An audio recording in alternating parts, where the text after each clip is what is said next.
श्री शिवाय नमस्तुभ्यम। जय माता दी। दोस्तों, आप सबका मेरे चैनल में स्वागत है। श्री सत्यनारायण कथा तृतीय अध्याय। सूत जी बोले, हे श्रेष्ठ मुनियों, अब आगे की कथा कहता हूँ। पहले समय में उल्वामुख नाम का एक बुद्धिमान राजा था। वह सत्यवक्ता और जितेंद्रिय था। प्रतिदिन देव स्थानों पर जाता और निर्धनों को धन देकर उनके कष्ट दूर करता था। उसकी पत्नी कमल के समान मुख वाली तथा सती साध्वी थी। भद्रशिला नदी के तट पर उन दोनों ने श्री सत्यनारायण भगवान का व्रत किया। उसी समय साधु नाम का एक वैश्य आया। उसके पास व्यापार करने के लिए बहुत सा धन भी था। राजा को व्रत करते देखकर वह विनय से पूछने लगा, हे राजन, भक्ति भाव से पूर्ण होकर आप यह क्या कर रहे हो? मैं सुनने की इच्छा रखता हूँ, तो आप मुझे बताएं। राजा बोला, हे साधु, अपने बंधु बांधवों के साथ पुत्रादि की प्राप्ति के लिए एक महाशक्तिमान श्री सत्यनारायण भगवान का व्रत व पूजन कर रहा हूँ। राजा के वचन सुन साधु आदर से बोला, हे राजन, मुझे इस व्रत का सारा विधान कहिए। आपके कथनानुसार मैं भी इस व्रत को करूँगा। मेरी भी संतान नहीं है और इस व्रत को करने से निश्चित रूप से मुझे संतान की प्राप्ति होगी। राजा से व्रत का सारा विधान सुन व्यापार से निवृत्त हो वह अपने घर गया। साधु वैश्य ने अपनी पत्नी को संतान देने वाले इस व्रत का वर्णन कह सुनाया और कहा कि जब मेरी संतान होगी तब मैं इस व्रत को करूँगा। साधु ने इस तरह के वचन अपनी पत्नी लीलावती से कहे। एक दिन लीलावती पति के साथ आनंदित हो सांसारिक धर्म में प्रवृत्त होकर सत्यनारायण भगवान की कृपा से गर्भवती हो गई। 10वें महीने में उसके गर्भ से एक सुंदर कन्या ने जन्म लिया। दिनों दिन वह ऐसे बढ़ने लगी जैसे कि शुक्ल पक्ष का चंद्रमा बढ़ता है। माता पिता ने अपनी कन्या का नाम कलावती रखा। एक दिन लीलावती ने मीठे शब्दों में अपने पति को याद दिलाया कि आपने सत्यनारायण भगवान के जिस व्रत को करने का संकल्प किया था उसे करने का समय आ गया है। आप इस व्रत को करिए। साधु बोला कि हे प्रिय, इस व्रत को मैं उसके विवाह पर करूँगा। इस प्रकार अपनी पत्नी को आश्वासन देकर वह नगर को चला गया। कलावती पिता के घर में रह वृद्धि को प्राप्त हो गई।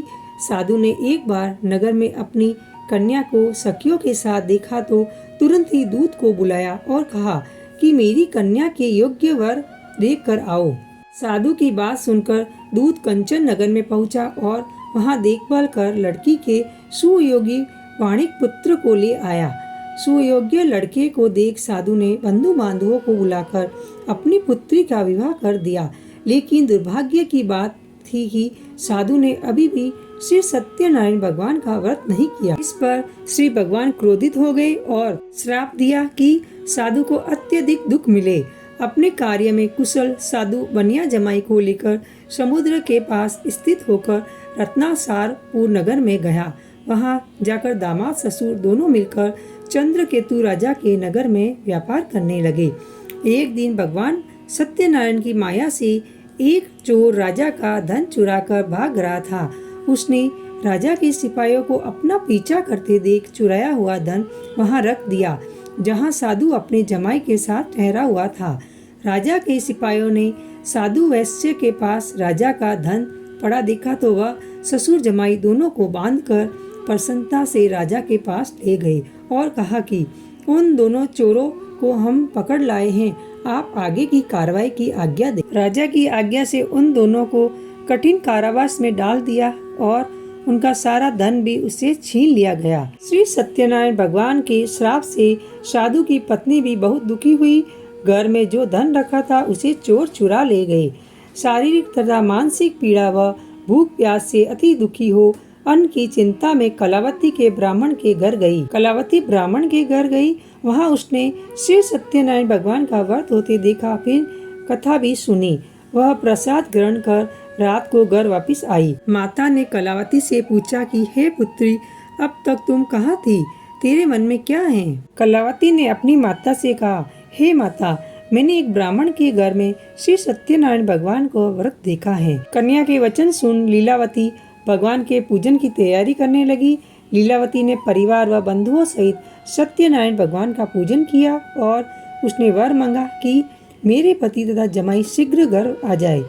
साथ ही यह भी प्रार्थना की हम सबका अपराध क्षमा करे। श्री सत्यनारायण भगवान इस वर से संतुष्ट हो गए और राजा चंद्रकेतु को सपने में दर्शन दे कहा कि हे राजन, तुम उन दोनों वैश्यों को छोड़ दो और तुमने उनका जो धन लिया है उसे वापस कर दो। अगर ऐसा नहीं किया तो मैं तुम्हारा धन, राज्य व संतान सभी को नष्ट कर दूंगा। राजा को यह सब कहकर वह अंतर्धान हो गई। प्रातःकाल सभा में राजा ने अपना सपना सुनाया। फिर बोले कि वणिक पुत्रों को कैद से मुक्त कर सभा में ले आओ। दोनों ने आते ही राजा को प्रणाम किया। राजा मीठी वाणी में बोला, हे महानुभावों, भाग्यवश ऐसा कठिन दुख तुम्हें प्राप्त हुआ है, लेकिन अब तुम्हें कोई भय नहीं है।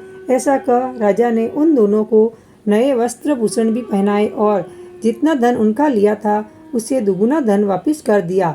दोनों वैश्य अपने घर को चल दिए। इसी सत्यनारायण व्रत कथा का तृतीय अध्याय संपूर्ण। आशा करती हूँ कि आपको मेरी वीडियो पसंद आई हो तो लाइक शेयर जरूर कीजिए और अगर आप मेरे चैनल पर पहली बार आए हैं तो सब्सक्राइब करना ना भूलें और बेल बटन को प्रेस करें।